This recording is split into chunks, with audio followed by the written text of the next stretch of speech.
Hey guys, how's it going and welcome back for another Total War video with the Terminator. Last week, I made a video about why potentially the next historical game could be one of the best in the series. In that video, I was quite optimistic and hopeful, and while there are still plenty of reasons to believe CA could do a good job of it, a lot of you pointed out that there are some solid reasons why we should err on the side of caution and not really trust CA to make a half-decent historical game. So based on some of your comments, I've decided to do an anti-video to myself, with many of your inputs to explore and lay out why the next historical game could be a complete failure, and why whatever progress has been made in the last few games is overshadowed by the degradation of Total War gameplay features. In today's video, we're going to get into 3 key reasons why CA could absolutely screw up the next historical Total War, and why even if we have hope, we should not give them the benefit of the doubt. Now, before I continue, I do just want to say one important thing. Without any hope, without any sort of community desire for a next historical Total War, and without expressing that desire,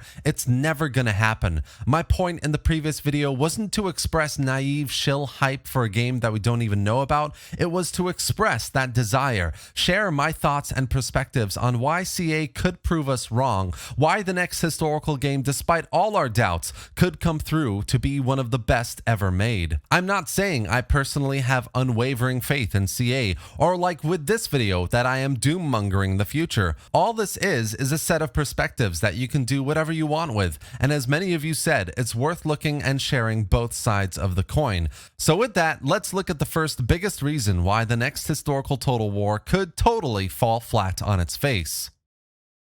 The fact is, guys, the Warhammer games have made a ton of money for Creative Assembly, so what CA could do if they made a new historical game is look at the Warhammer Total Wars first and see how much of that they can emulate, and that is a very scary thing. If it works, right? So CA might decide to never include naval warfare again in a historical because it wasn't there in the Warhammer games and it worked anyway, so why make the extra effort to put it in the game? Or take an even worse example, and this would probably be our biggest fears, right? Would be if single entity units work so well in the Warhammer games, why not make historical characters or historically feared or powerful units act and play more powerfully in a new historical game? Why not make a William Wallace in a medieval game that can take on whole English armies, or a Roman Varangian guard unit like a regiment of renown that can be recruited once and again be completely overpowered versus other enemy units? The point is, Warhammer has done so well for CA that if a new historical is next, there is very good reason to think that the game could be heavily influenced by everything CA thinks worked really well in the Warhammer games. If it ain't broke, don't break it, which means a new historical game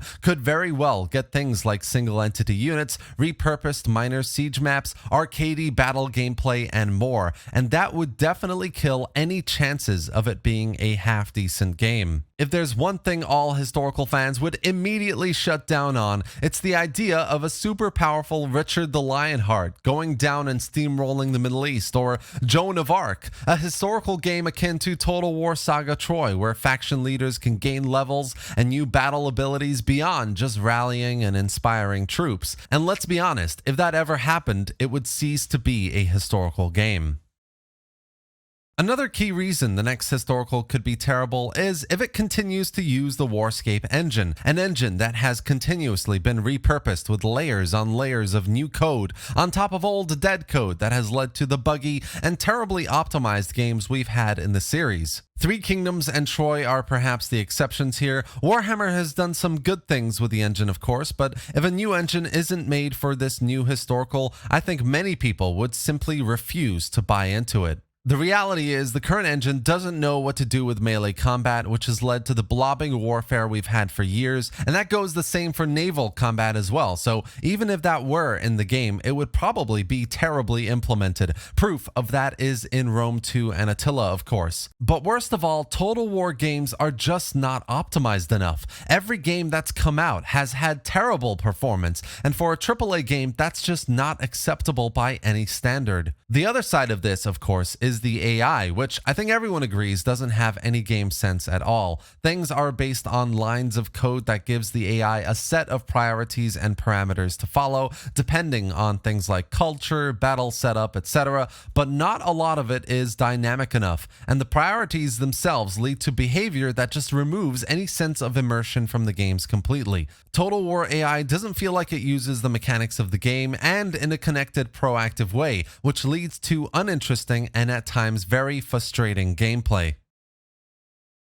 The final reason why the next historical could be really bad is CA business and development practices. What I mean by this is if a base game comes out that's been done by one team that didn't do a very good job of it, that a separate DLC team needs to pick up and fix in order to actually make it playable, or if we get a world map in which we have to pay hundreds of dollars to unlock Africa, Asia, and America, or if we get a properly rushed out game because CA had to meet Sega deadlines for release. The fact is, most Total War games suffered because they were pushed out the release door prematurely with bugs and issues that put everyone off from playing the games. Total War Warhammer 3 launched with what, 116,000 people playing it on day one? That number went down to barely 20,000 pre-Immortal Empires. And now, even with IE released, the number of players on the game is around about where Warhammer 2 was before the launch of Warhammer 3. What I mean here is that the launch of the game affected its longevity even more than I think many people realize, and it's all mainly down to how CA develops its games and releases them. If those same business practices continue with a new historical game, with pre-orders the priority of launch, with picking up the pieces and actual strategy for post-release,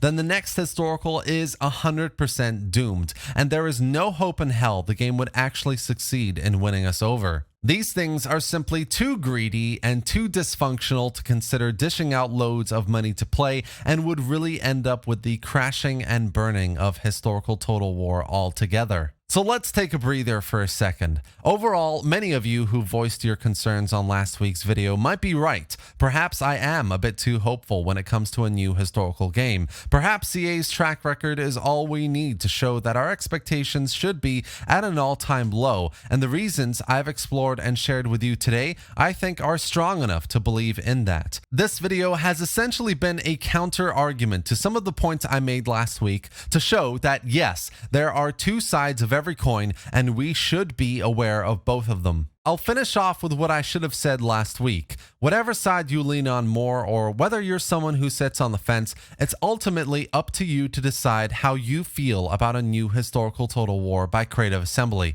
I've shared what I think could happen, and you know that I am more hopeful than most perhaps, but at least now you have a clear and more realistic idea of both sides of the topic. I really hope you enjoyed the video and found it informative. If you did, do leave a like and let me know your thoughts or questions in the comments section below. I would love to hear what you think about everything I've discussed here today. Don't forget to subscribe for more Total War content, gameplay, and news. And thanks for watching, guys. I'll see you next time.